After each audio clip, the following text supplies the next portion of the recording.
বাবা মারে সাবধানে যাস কিন্তু। বাবা তুমি নিজেও কিন্তু জানো তুমি চোখে দেখতে পারো না, তারপরও আমি রোজ রোজ স্কুলে যাব, তখন তুমি এই হাতে লাঠিটা নিয়ে সিঁড়ি দিয়ে টুকটুক টুকটুক করতে করতে নিচে আসো। কেন আমি কি একা একা স্কুলে যেতে পারি না? যেহেতু স্কুল পর্যন্ত একা একা যেতে পারি, তাহলে এইটুকুও আমি একা একা আসতে পারবো। তুমি বরং তোমার নিজের খেয়াল রেখো, তোমার যদি কিছু একটা হয়ে যায়, এই সিঁড়ি থেকে যদি পড়ে গিয়ে কোনো দুর্ঘটনা ঘটে, তখন কি হবে বলো তো? আচ্ছা মা, এরপর থেকে আমি সব খেয়াল রাখবো। এখন তুই আমার কথা শোন। আল্লাহ তো আমার দুই চোখের আলো কেড়ে নিয়েছে, তুই তো আমার আশার আলো রে মা। তুই লেখাপড়া করি অনেক বড় হবি, তুই আমার নাম উজ্জ্বল করবি, এটাই তো আমি চাই। আচ্ছা ঠিক আছে বাবা, আমি মনোযোগ দিয়ে ক্লাস করব। আর শোনো বাবা, আজকে না আমার একটা এক্সট্রা ক্লাস আছে, আমার আসতে দেরি হবে। ঠিক আছে তুই মনোযোগ দিয়ে পড়। আমার দৃষ্টি শক্তি কম থাকতে পারে, কিন্তু আমার ঘ্রাণ শক্তি অনেক বেশি। আমি এটার গন্ধ সুখে সুখে ঠিক তোর কাছে পৌঁছে যাব।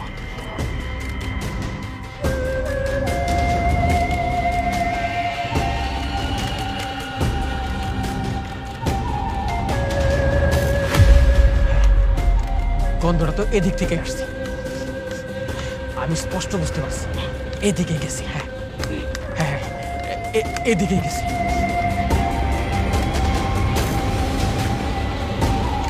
আমি এই গন্ধ শুকে শুকেই ওর কাছে ঠিক পৌঁছে যাব।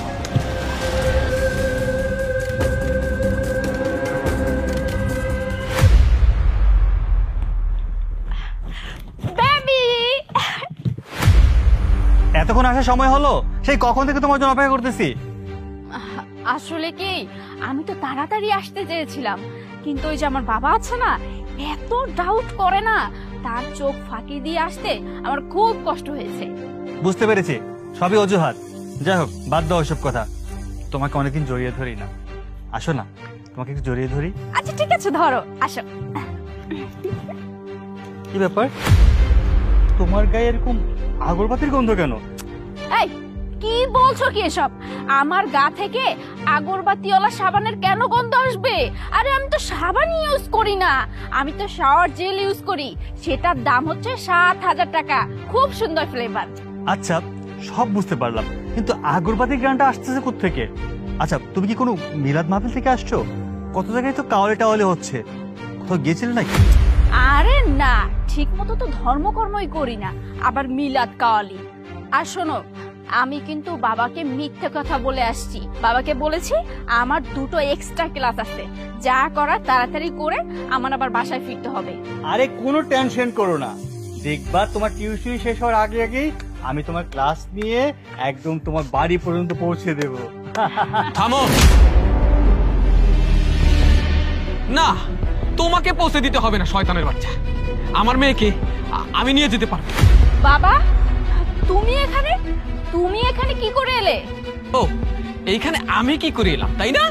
তোর ব্যাগের মধ্যে আমি আগরবাতি ধরিয়ে দিয়েছিলাম, সেই আগরবাতির গন্ধে তোকে আর তোর বয়ফ্রেন্ডকে আমি হাতে নাতে ধরেছি।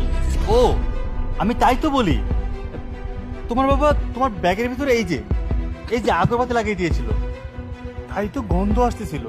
আমি তোমাকে বললাম, তুমি তো বিশ্বাসই করলে না। তোমার বাবা তো অনেক চালাক। হ্যাঁ চালাক, খুব চালাক। আল্লাহ আমার চোখের আলো কেড়ে নিয়েছে, কিন্তু আমার বুদ্ধি শুদ্ধি কিন্তু কেড়ে নেয়নি। সেই বুদ্ধি দিয়েই আমি তোদের ধরে ফেলেছি। আরে বাবা, তুমি যেটা ভেবেছো আসলে সেটা না। আমি তোমাকে বলেছিলাম না আমার একটা এক্সট্রা ক্লাস আছে, আমি তো সেটা করার জন্য এখানে আসছি।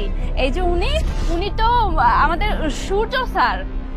এক্সট্রা ক্লাস নিচ্ছে, উনি এক্সট্রা ক্লাসের টিচার তাই না? আমাকে তাই বুঝা, আমাকে কি পাগল মনে হয়? এই পার্কের মধ্যে ক্লাস করছিস তাই না? হ্যাঁ, এই ক্লাসে এইরকম শেখাচ্ছে যে বাড়ি থেকে সবকিছু এনে তাকে দেয়া যায়। এই ছেলে, তোমাকে বলছি, তোমার লজ্জা করে না? ভালো ঘরের একটা মেয়েকে ফুসলিয়ে তুমি এইসব করছো পড়াশোনা বাদ দিয়ে? হ্যাঁ, তোমার তো বিবেক বলতে কিচ্ছু নেই। হ্যাঁ, জানোয়ার কোথাকার। আমি এখানে এক মুহূর্ত থাকবো না, তোমার বাবা রীতিমতো আমাকে অনেক অপমান করতেছে। ঠিক আছে আমি যাচ্ছি, পরে দেখা হবে।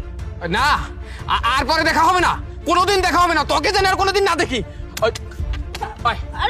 আমার সাথে, আমি যদি অন্ধ না হতাম না, তোকে আমি দেখাইয়ে দিতাম। আয় আমার সাথে। বাবা ছাড়ো।